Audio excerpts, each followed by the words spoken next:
இன்றைக்கு எங்கட வீட்டு மத்தியான சாப்பாடு முற்றிலும் வித்தியாசமான சாப்பாடு. எங்கட ஊர் சாப்பாடு, என்னோட ஊர் சாப்பாடு சிவப்பரிசி, அதாவது பொங்கலுக்கு பாதிக்கிற சிவப்பரிசியில் தேங்காய் பால் விட்டு செய்த பொங்கல், துக்கை. நாங்கள் ஊரில் சொல்கிறது துக்கை. வந்து துக்கை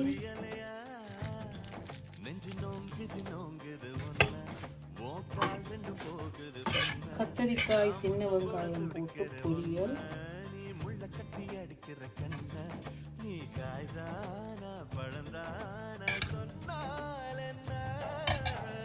இடி சம்பல்.